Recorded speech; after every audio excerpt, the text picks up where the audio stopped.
10 days ago, I discovered that my wife of 6 years was recorded on camera at a friend's bachelorette party, along with 2 male dancers. This event was secretly filmed by another woman at the party using a cell phone. Later, that woman confided in her boyfriend, who happened to know me. Although this guy and I aren't friends, we do share some mutual acquaintances from high school. His girlfriend told him not to reveal the video or share it with anyone, and they kept it hidden for all these years.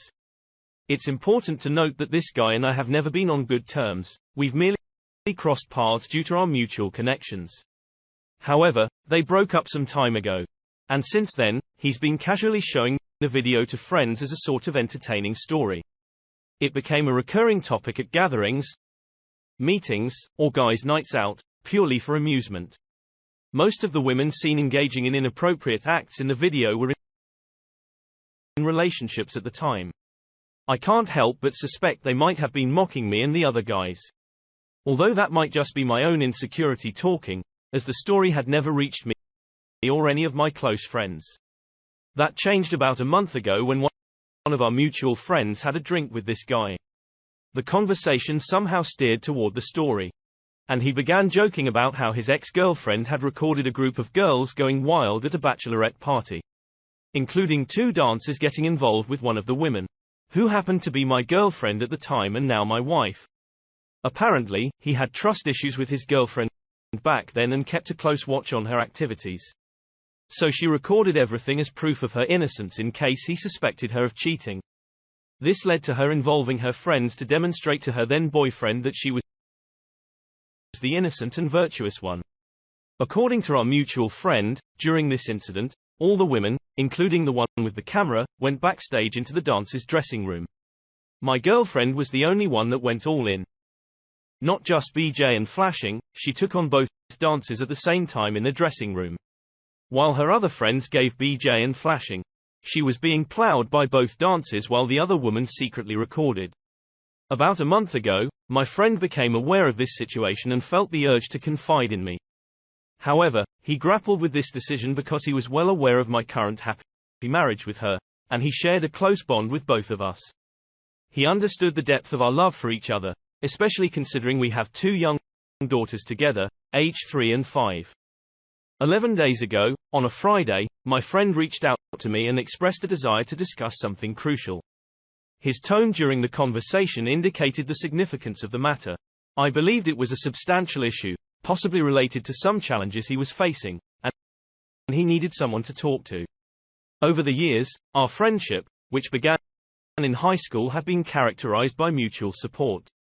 The following day, we arranged to meet at a bar, and I noticed he was already there when I arrived.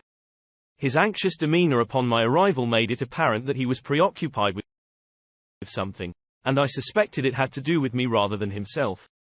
I grew up in a tough neighborhood. I'm a big guy standing at 6'3". I've had a few run-ins with the law in the past, mostly related to my crew activities, which gave me a certain reputation. However, all of that is behind me now. Among my peers, I've always been seen as a natural leader with many guys looking up to me. During my teenage years, I used to be quite aggressive and got into numerous fistfights. But going to prison a couple of times, getting married, and having kids have transformed me. It's been over 8 years since I last got into any trouble. I'm less aggressive now, more composed, and mature. Especially since I have 2 kids and a stable job as a union electrician.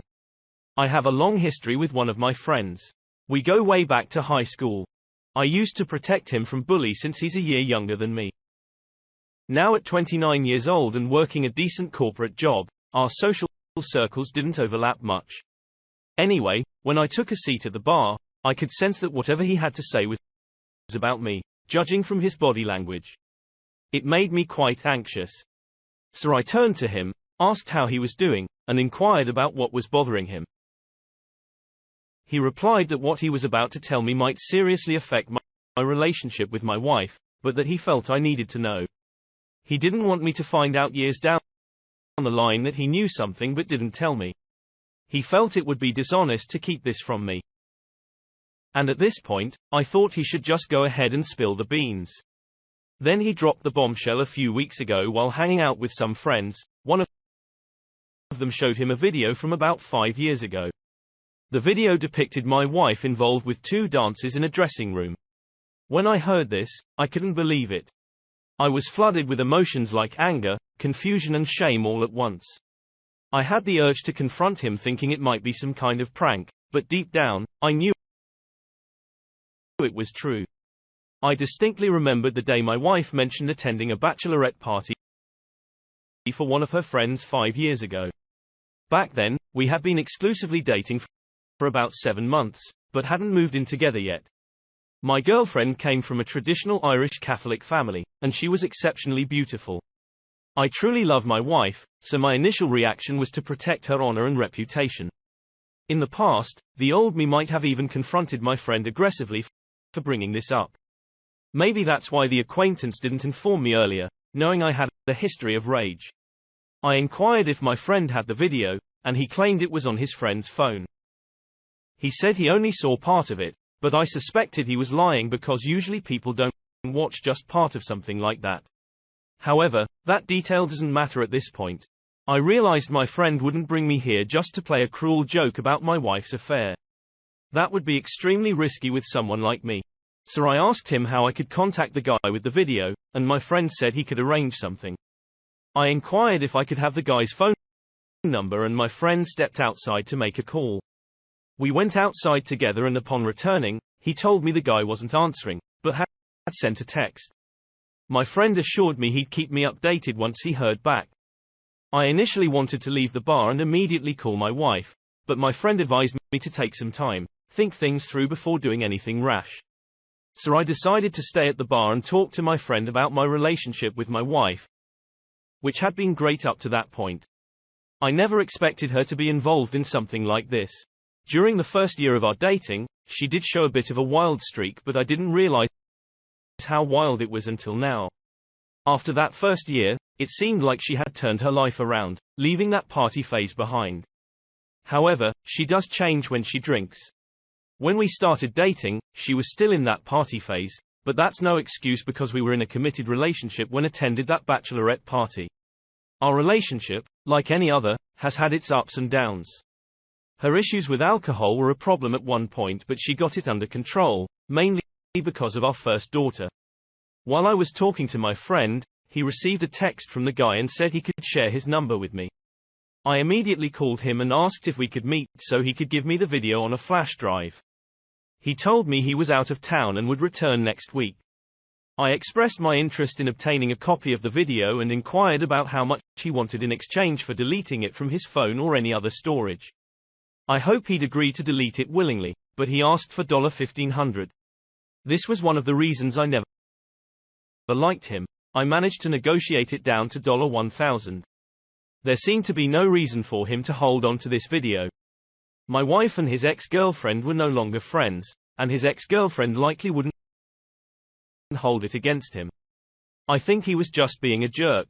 However, I was glad he asked for money because it allowed us to create a legal agreement preventing him from releasing the video to the public, leaving me as the sole owner of the only copy. My aim was not only to protect my wife, but also my daughters and myself from further embarrassment. The thought of a tape of my wife circulating on the internet would be a significant embarrassment for my family. I wanted to control the situation as much as possible before dealing with my wife later. From what I've heard, the video is too explicit to even contemplate. That night, I was too intoxicated to drive, so I had to take a lift home and leave my car in the bar's parking lot. When I got home, I could barely walk through the door. All I remember is calling my wife a 403 inches and passing out. I wanted to confront her that night, but I was too intoxicated to handle it. The next morning, I woke up with a hangover on my couch wrapped in a blanket. My wife was supposed to go to work that day as far as I can recall, but she called in because she was concerned about my unusual behavior and wanted to figure out what was going on. She handed me a glass of water as I sat there, and after taking a sip, she asked me what was bothering me. I glanced at her, and all the memories from the previous night came rushing back. I hadn't been this angry with my wife in a long time, and I needed answers. The images of her with those 2 dances were all I could think about when I looked at her. I couldn't even find words to speak. I just started sobbing like a baby. I couldn't remember the last time I cried, and that was one of the lowest moments in my life. My wife seemed bewildered, and she started crying too. She wanted to comfort me with a hug, but I pushed her away. At this point, she was getting frustrated and kept asking me what was happening. I finally told her that there was a video out there showing her involved with 2 dancers at a bachelorette party 5 years ago. The look on her face was one of confusion, and then she began denying it, claiming it was fake. She insisted that it couldn't be true, but I reminded her of which bachelorette party it was and asked if she was there. She admitted being there, but vehemently denied cheating on me. She said it was all lies, but I suggested that perhaps she was intoxicated and couldn't recall what happened. She fired back that she would remember if she had been with 2 guys. She asked me to show her the video, and I replied that the guy with the video was out of town. At this point, I really wanted to believe her. She seemed genuinely convinced that it wasn't her. I thought maybe it was a scam to extort $1,000 from me, but that amount didn't seem worth a stunt like this. I really wanted to see the video to make sure my wife was telling the truth. The guy messaged me that he'd be back in town on Tuesday, and today is Sunday. So I've been quite anxious. I can't stop thinking about that video. My wife has been acting strangely around the house, doing extra things, as if she feels guilty. She keeps asking if I'm okay all the time, making it seem like I'm the crazy one or that I just made up this whole story. Who would invent something like this? By Monday, I couldn't wait any longer. I told the guy that we didn't need to meet right away. I could send him $1,000 through Cash App, and he could download the video using Dropbox. He told me he didn't have enough space on his Dropbox, and couldn't delete anything to free up room for the video. So I suggested he create another Dropbox account, which he did. By Monday evening, I had sent him $1,000 on Cash App, and he sent me a link to the video. I opened the video and saw a group of women, including my wife's friends from back then, cheering with excitement as the dancers performed. Then I witnessed my wife touching the dancers and the private areas through their clothes. The footage switched to the dressing room where my wife and 2 other women were on their knees preparing the dancers. I counted about 5 guys if you catch my drift, and then there's another part of the video where my wife was engaging in acts while still clothed. 2 dancers were taking turns. The video was just as explicit as I had feared. It looked homemade and poorly done, but it was undoubtedly her. There was no mistaking it. Her voice was unmistakable. This private moment that I thought was just between us was actually shared with total strangers. It seems like the dancers knew they were being recorded, but didn't care. I'm not sure if my girlfriend and her friends were aware because they never acknowledged it. She wasn't forced into anything. In some cases, she was actively seeking attention and even taking the initiative. She gave it up to a bunch of guys she met that night. But the very first time I met her, she acted like she wasn't so easy. Well, I didn't get the sense that she was some sort of pure Mary when we started dating. She didn't pretend to be that way because she was a party girl at the time. She made me wait for about 2 months before our first intimate encounter. Now everything I thought I knew about my wife is being called into question. In our current relationship, her being close with me is a big deal, especially after our second daughter was born. And here she was enthusiastically engaging in acts with complete strangers without holding anything back. I just need to vent because I always believed there were special moments you share with someone you love. And it feels like that belief has burst like a bubble in my face. This is seriously affecting my self-esteem. And the worst part is that I can't help thinking that I wasn't enough for her back then, and I'm not enough for her now. Nowadays, I have a few extra pounds on me, but back then, I was in good shape. I'd like to think I'm a good-looking guy. But despite that, she did this willingly with that guy. I'm curious if any of you guys in relationships have experienced something like this because it can't have been just me. My wife up until I saw this video was almost perfect. A great mother to my 2 girls, takes care of me, and she's not lazy like most unfaithful wives I've read about on this site. She's completely traditional now, although I might not have said that when we first started dating, but she's grown into it over time. That's what makes it so hard to just walk away from all of this. Regarding your question about protection, they did use it. Not that it really matters, but they were using protection. And she was so into it that she probably wouldn't have noticed if they didn't.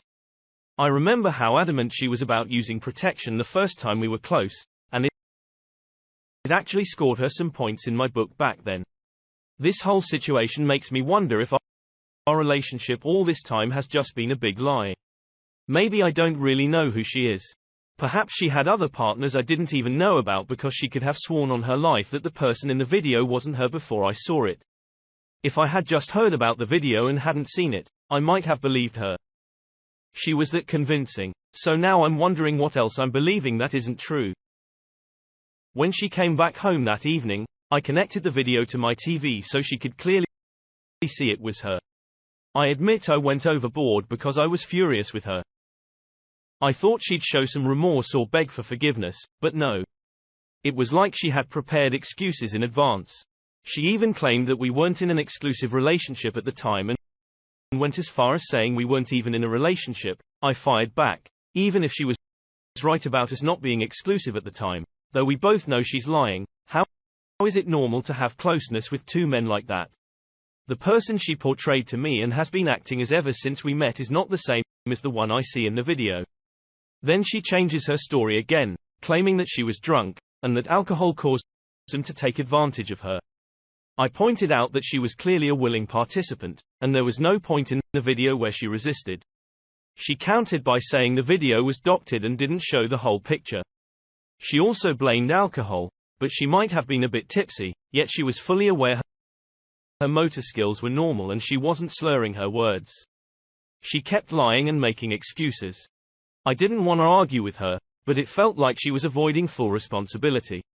She was upset with me for bringing this up, stating that it shouldn't matter because we were just friends with benefits back then. Not in a committed relationship. She argued that it's in her past and asked how I'd feel if she held my past against me, claiming she accepted me for who I was. She questioned why I couldn't do the same for her. We've never had a violent relationship, and I had never considered it. But the way she was dodging responsibility made me come close. I didn't want to wake up my kids, and I couldn't stand being around her that night. So I decided to leave the house with a few clothes and went to my coworker's house to cool off because I didn't want to do something I'd regret. Especially since I was already on probation. Update. I packed some of my regular and work clothes and went to stay with a single friend who's also a coworker. My wife kept calling me to come back home, but I ignored her calls. I knew I'd have to face the situation eventually, but I was too angry to be around her. She sent me texts about how I wasn't willing to forgive her for her past, comparing it to how she had forgiven me for spending almost a year in prison for aggravated assault and being on probation for 10 years, which has held me back in life. I didn't go to college, but my wife did, and she works as a physical therapist. Still, I earn more because I'm a union electrician during the day and take on additional projects, usually in the evenings and after work, which are quite profitable. I felt like our marriage had become a joke, and I wasn't sure who she truly was. I'm not saying I thought I was marrying a perfect angel when I proposed to her. I knew almost everyone has some secrets, but this one felt like too much. I was aware she had a history when we got together, but I thought she was just like any other regular party girl. I remembered asking her how many guys she had been with, and she said 5. Which was obviously a lie because that was after the bachelorette party. I knew about 3 of her previous boyfriends and 2 short flings she had. So who knows how many more I wasn't aware of. Still, a part of me believed that despite all this, we still had a great relationship. But another part of me wondered what other lies she had told me. At this point, I was deeply confused, and my life felt like it was falling apart. I couldn't stay with my friend for too long because I had electrical projects to work on and deadlines to meet. My house also served as storage in an office for all my equipment. So I couldn't hide out at my friend's place indefinitely. 2 days later, I had to return home because I still had shared responsibilities as a dad and a contract deadline to meet. The thought of divorce or legal separation hadn't even crossed my mind yet. I was still trying to process all the information. I felt deeply depressed, lost my appetite, and had a strong need to talk to someone. My dad has always been there for me in times of trouble, although when I was younger, I didn't often heed his advice, which got me into a lot of trouble. But as I've gotten older, I've learned to listen to him more. I decided to call my dad and share my situation with him. He was surprised because he too didn't expect my wife to be that kind of woman, although he knew she had a somewhat troubled past, much like myself. My parents had grown fond of my wife because they believed she brought out the best in me and considered her a positive influence on my life. She had a knack for showing him the side of her that she wanted him to see, and she was quite good at it. Most people who knew her wouldn't think she was that kind of person unless perhaps you were one of her close friends. My dad has been married to my mom for 36 years. So he has some wisdom about relationships. He did mention that things were different back in their day since women didn't have access to social media, which amplified their interactions with men and their means of seeking validation beyond their local area. Nowadays, women can attract attention from men all over the world through social media. I found out more about this when I checked my wife's social media accounts, but I'll talk about that later. My dad advised me to return home and be a stable presence in the household, especially for the sake of my kids. He suggested that I should listen to my wife in a non-judgmental way to reduce her defensiveness and consider reconciliation if she's willing to put in effort. He emphasized that the grass isn't always greener on the other side. And if my wife was able to deceive me, who's to say the next woman wouldn't do the same? He acknowledged that it would be difficult to forget what had happened. And if forgiving her became too challenging, I should start considering alternative plans. After talking with my dad, I felt more motivated to return home and confront this difficult situation head-on. When I returned home to take my daughters to school, my wife wanted to have a private conversation with me. I told her we could talk later that night, and it seemed like she had been crying for a while. Honestly, I didn't feel much sympathy for her because she hadn't admitted to doing anything wrong. I received a text from the acquaintance stating that he had deleted his copy of the footage and no longer had it. Since I couldn't verify this, I had to take his word for it. I also informed him that I would be sending him some legal papers as we had agreed upon. That evening, my wife was already at home when I returned. I was prepared for her to come clean and confess that she had cheated on me, essentially admitting that she had lied and presented herself differently at the beginning of our relationship. She was sitting on the balcony when I arrived, but even looking at her, I felt like I was staring at a stranger. The image I had of her before seemed to have shattered. I used to think that I was the only one with a troubled past, but at least everyone knows about mine. And I'm willing to take responsibility for it. When I got home, she was on the balcony. We usually spent time there chatting. It was summer, and the weather in Massachusetts is usually pleasant during that time. She greeted me when she saw me, but I didn't respond. I went inside, took a shower, and changed out of my workclothes. A few minutes later, I joined her on the balcony with a beer in my hand. We sat there in silence for a few minutes. My plan was to let her speak and see what other lies she might come up with. I could tell she was expecting me to start interrogating her, but instead I let the awkwardness linger between us. She began by apologizing for her infidelity, explaining that it happened during a different phase of her life. She mentioned that when our relationship had just started, she wasn't sure it would last. And she was still in a partying stage where she did things she now regrets. She expressed remorse for her actions and claimed that she had been faithful to me since then. I interrupted and asked her why she had been intimate with those men on the same night she met them. Yet I had waited for months for her to be close with me, even though she kept saying she wasn't ready. Her response was that she wanted our first time together to be special and meaningful. Unlike her encounter with the dancers, which she said didn't mean anything to her. This explanation made no sense to me. I pointed out that she had been on her knees with them on the first day. So why did I have to wait for a special occasion? It felt like she was using closeness as a reward for me while she freely engaged with strangers in an explicit manner in front of her friends. I also asked her if there were any other affairs she had that weren't recorded on tape. She insisted there were none, but I expressed my disbelief. She suggested that I check her phone and social media, stating that she was telling the truth. I mentioned that if she had enough time to edit her story, she had enough time to delete any incriminating evidence from her phone. Although I didn't really expect to find anything on her phone, I decided to take her up on the offer. She gave me access to her passwords for everything. After our conversation, while I felt she had admitted to her wrongdoing to some extent, I still believed she wasn't revealing everything. The seed of doubt had been planted and I couldn't trust her fully anymore. Nevertheless, I decided to follow my dad's advice and give our relationship another chance. That night, I couldn't bring myself to sleep in the same bedroom with her, so I asked her to sleep in the guest room.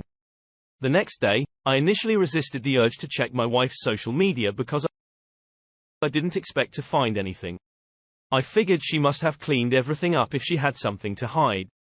However, I couldn't stop thinking about it. And I found it difficult to concentrate at work. Eventually, I gave in and logged into her social media accounts, reading all her messages. I started constantly monitoring her social media, and I soon realized how unhealthy this behavior was. While she wasn't posting explicit content, it surprised me how many guys were messaging her. I noticed that she was deleting these messages to hide them from me because I had notifications set up. And when I tried to check a message, it would be gone by the time I got to it. I thought maybe attractive women typically receive this kind of attention, even those who aren't posting anything suggestive. Most of the men messaging her were from the Middle East and South Asian countries, so there wasn't much to worry about in that regard. A week later, our relationship was still strained, although we were at least talking. We hadn't been close since I discovered the affair, but my wife was making efforts to reconnect. And she was growing tired of my constant reluctance to move past this. We had a conversation where she suggested we see a marriage counselor because she couldn't bear my behavior any longer. I explained to her that this was not something I could easily let go of just by talking to someone. I wasn't sure if our marriage could survive this affair. And my obsessive monitoring of her social media and text messages was taking a toll on me. So I decided to stop, even though it made me feel worse because it seemed like I couldn't trust her. I even began to feel like people were talking behind my back. Once I was at a local bar with some friends and saw some acquaintances hanging out with the guy who sold me the video. I felt like they were looking at me and then turning away when I noticed them. It felt like they were mocking me. I thought I might be paranoid, but because of the video, I couldn't help but feel like everyone was laughing at me behind my back. It was a really disheartening feeling, and it left me feeling depressed, ashamed, and sometimes even angry. I felt disrespected, and the old me would have confronted them and given them a piece of my mind. These were grown men acting like little kids. But I guess some people never really grow up. Instead of confronting them, I decided to leave the bar and head home early. It had been 2 weeks since D-Day. And during that time, I hadn't been intimate with my wife. I was trying to give marriage counseling a shot because I was having a hard time moving on and getting close to my wife. The affair was constantly on my mind. My wife scheduled some counseling sessions, and we arranged for a babysitter to watch the kids while we attended. Before our first session, I was concerned that the therapist might blame me for everything, as I had seen mentioned on this site. However, that wasn't the case. The therapist addressed my wife in a polite, but direct manner. I won't go into all the details, but it felt like a thorough examination to get my wife to be completely honest and rebuild my trust.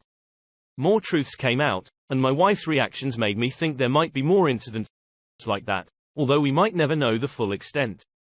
I didn't feel like my wife was telling the whole truth, and the therapist seemed to share my doubts. The therapist encouraged us to work on reconciliation and provided us with techniques to rebuild trust. However, I wasn't convinced that reconciliation would work because my wife seemed to want to control what I knew. After our third counseling session, it seemed like my wife was losing interest because she felt like she was constantly under attack.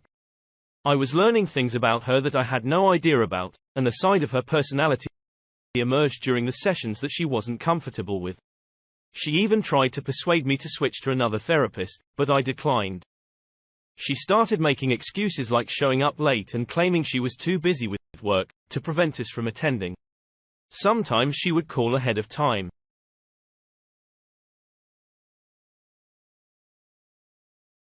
to take responsibility for her actions. This was about 6 weeks after I found out about the affair.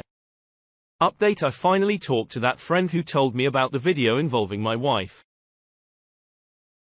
I asked if he knew how many people were aware of it. He said he was actually one of the last to find out among his friends. Many people we went to high school with and most of his friends already knew about it. He mentioned that he stumbled upon it by accident. I also asked him about the guys who were making fun of me the other day, and it turns out they knew about it too. So I wasn't imagining things. It felt like most of the guys I encountered in our town knew about the video, and I was the last to find out. That was really embarrassing for me. When I got home, I shared with my wife how much it bothered me that so many people had seen the video. And there was a chance it might still be out there. She suggested that we should move away from the area, and she was willing to change her job. It seemed like she had been thinking about moving even before I found out about the video. I just had a hunch. It appears she might have been ahead of me in knowing about the rumors regarding the video, and there's a possibility she knew about it before I did. I thought it might be a good idea to reach out to some of the friends who were in the video. Some of them are no longer friends with my wife, and some are still friends, but might not be honest with me since they want to protect her. Others who weren't her friends have moved away. I tried messaging them on Facebook, but none of them have responded yet. Update. It's been 3 months since D-Day, and I ended up being intimate with my wife. She had been deliberately trying to seduce me around the house. And one night, I gave in. It was more about desire and frustration than love, unlike before. For the first time since I found out about the video, she stayed in the master bedroom.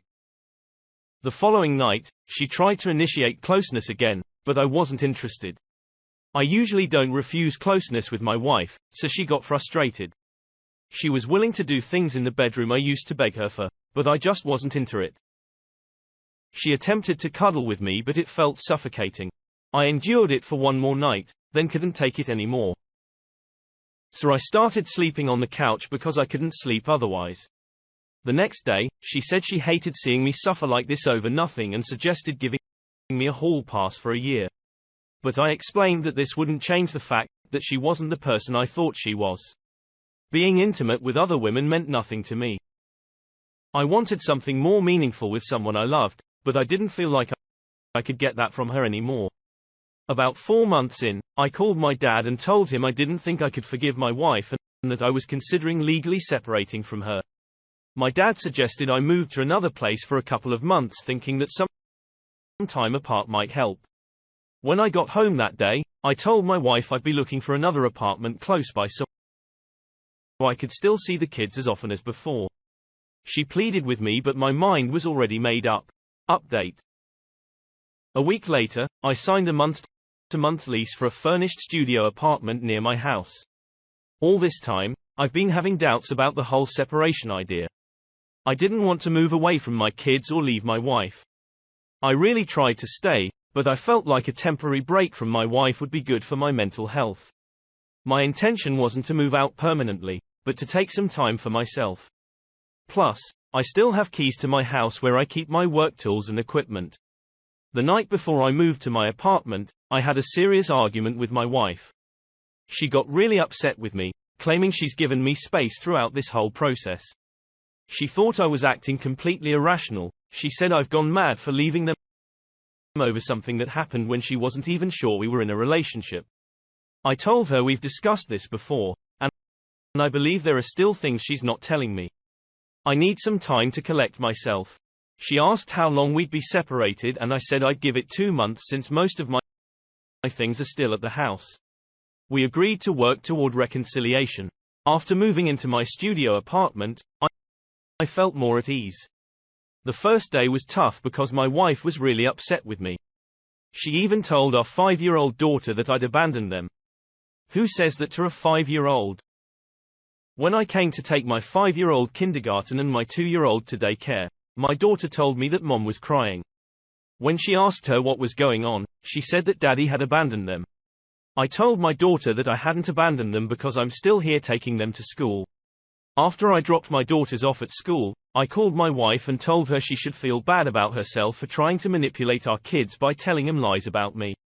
I asked her not to involve them in this situation. She refused to admit any wrongdoing, insisting that she wouldn't lie for me because in her view, I abandoned them.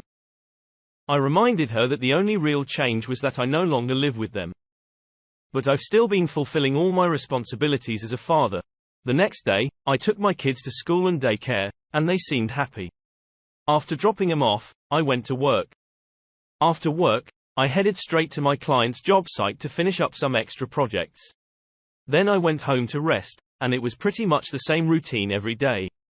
I tried to avoid socializing too much because I didn't want people who had seen that embarrassing video of my wife or face ridicule again. So I kept to myself. My wife and I talked about relocating when we reconcile, but for now, I was just too busy. I didn't see my wife for the rest of the week, but we talked on the phone regularly. Our conversations mainly revolved around coordinating our kids' activities, and sometimes she even dropped off food at my apartment. It was a stress-free week with no arguments, no kids crying, or making demands. It felt like a partial vacation. I even thought that once this experience was over, I might move back into my house. I planned to take some time away from my wife and kids to clear my head. Some of my friends go on week-long hunting trips every season in places like Montana and Arkansas. There's one coming up next month, and I've been invited. I've put it off before because my wife always found a reason why I shouldn't go, and I usually agreed. The prices can be steep, but my buddy secured a group discount for us. The hunting trip was still a month away, but I've already purchased my ticket. We'll be traveling in my buddy's RV, and it promises to be a lot of fun. It's something to look forward to during these challenging times. The next couple of weeks followed a similar routine. However, in the middle of one week, my wife called me because the dishwasher had broken down, and she asked me to come and fix it. When I arrived at the house to repair the dishwasher, I was surprised. The living room looked completely different. The only times I visited the house were to pick up my kids in the driveway and grab my tools for side jobs. My tools are stored in the basement, and I usually use the basement entrance without entering the main living area. While fixing the dishwasher, I noticed that my wife had redecorated the living room. She had changed the curtains and bought a new couch. I asked her what was going on, and she explained that she wanted to make some changes. After fixing the dishwasher, I took the opportunity to get some things from the master bedroom and noticed that my wife had purchased many new outfits. When we talked about it, she mentioned that she had started going to the gym to get in better shape and work on self-improvement. To better herself, and I wondered if all these renovations were her way of moving on from me. I kept doubting whether leaving the house was the right decision, even though I knew it was for my peace of mind. After about 2 weeks, as the weather got colder, my wife informed me that there was an issue with the furnace. I came over to fix it and noticed more changes to the house. I hadn't seen my wife up close since I repaired the dishwasher. When I saw her waiting in the driveway with my daughters, she was always in baggy pajamas, so I couldn't tell she had lost some weight.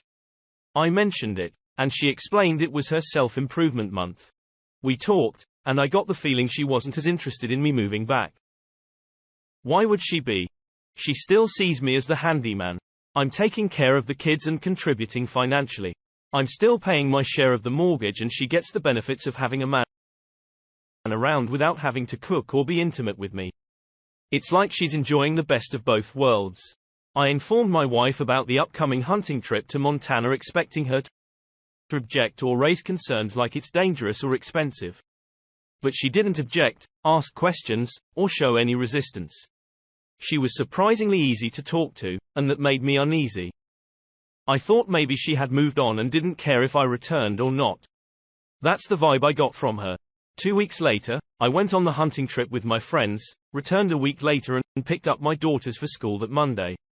As I pulled into the driveway and opened the car door for my daughters, they seemed thrilled to see me. However, my 5-year-old asked if they were getting a new daddy, which struck me as a strange question. I reassured her that I wasn't going anywhere and asked why she thought they were getting a new daddy. She said there was a guy who stayed at the house while I was away.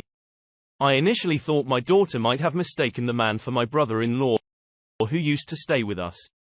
However, my daughter knows my brother-in-law well enough not to confuse him with someone else. I even asked her if she meant Uncle Jammy, but she insisted that the man's name was Jacob. A name I'd never heard before. I couldn't access my wife's social media or texts because she changed her password when I moved out. The name Jacob consumed my thoughts for the rest of the day, as I tried to recall if my wife had ever mentioned him.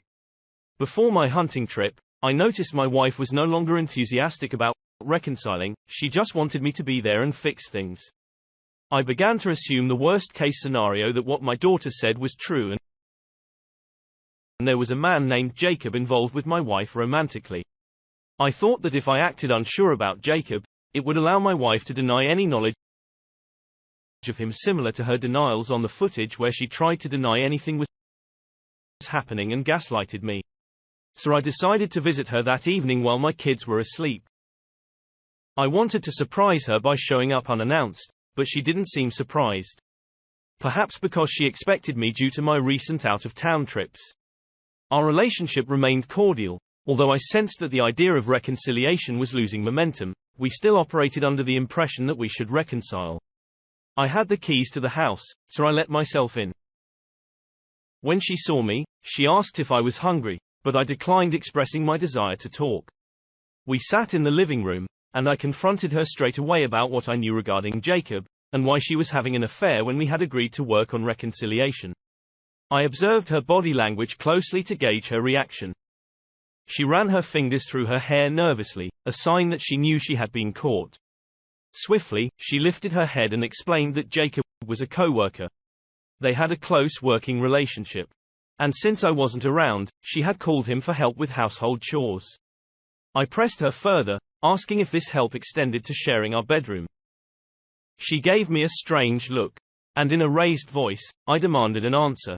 She admitted that they had slept together twice, claiming there was nothing more. I didn't buy her story about just 2 times. I knew there was much more to it. I asked her how long this relationship had been going on, and she initially tried to deflect by saying that if I hadn't left her and the kids, this wouldn't have happened. I sensed she was avoiding the question, so I raised my voice again, insisting she answer. That's when she confessed they'd been emotionally involved for over a year, and it had recently become physical. I reminded her that I had suspected something was amiss back when we were marriage counseling, which was why she wanted to stop it. The therapist had seen through her lies and wanted her to come clean. In hindsight, I realized that I may have been deceived all along. I should have recognized that our relationship was built on a shaky foundation, as I didn't truly know who she was. I wonder how long their affair has been going on. I've read enough about infidelity to understand that a woman who had multiple encounters at a bachelorette party wouldn't be content with a simple ordinary relationship like ours. I couldn't believe her claim that the physical affair only occurred during my absence, and because I was away, I sensed there was more to the story. I asked her how she thought we could proceed with reconciliation if she had been involved with this guy for who knows how many years. She didn't correct me, indicating that it was clearly more than the 2 times she admitted. She confessed uncertainty about her feelings for him when I calmly asked if she loved him. I saw a brief hesitation in her demeanor. I stood up from the couch and told her it was time to stop playing games. I pointed out that a woman who had closeness with 2 dancers and engaged in such behavior in front of friends wouldn't have done it just once. I expressed my relief that she was happy with this guy, and stated that I now had valid reasons for legal separation. I acknowledged that we had a good run with our 2 beautiful daughters and suggested that it was time to call it quits. I used to wonder if I made the right decision by moving out, but now I'm certain I did the right thing by giving her the chance to make her mistakes. If I had accepted her lies and gaslighting all these years, I might have lived my life in ignorance. I owe some credit to the marriage therapist for opening my eyes. Even though she didn't explicitly say my wife was lying, I was sharp enough to read between the lines of her questions and understand her perspective. It was like one dishonest person recognizing another. And I was just a learner in their midst. At that moment, I realized my wife was skilled at covering her tracks. I still had a feeling there was more to the story, and I suspected she was withholding something. When I got up from the couch to leave, she told me she still loved me. But I ignored her and walked away. I went home that day upset because I knew I wouldn't be able to see my kids as often as I'd like. I understood there was no turning back from this, but at the same time, I felt a strange sense of relief because I had been proven right. And her true colors as a cheater had been revealed. It's eerie how accurate that quote about cheaters holds. I'm not a religious person, but I slept well that night. feeling like the universe was on my side throughout this experience. It seemed like everything fell into place systematically to unveil the lie I had been living. Just think, if my friend hadn't told me about the video, all these events over the past few months wouldn't have occurred to open my eyes to the reality of who I've been living with for the past 6 years. I called my dad the next day to share everything I had just discovered, and he reassured me that I handled things well.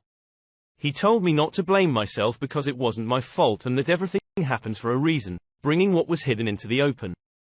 Right now, my primary concern is the safety of my daughters.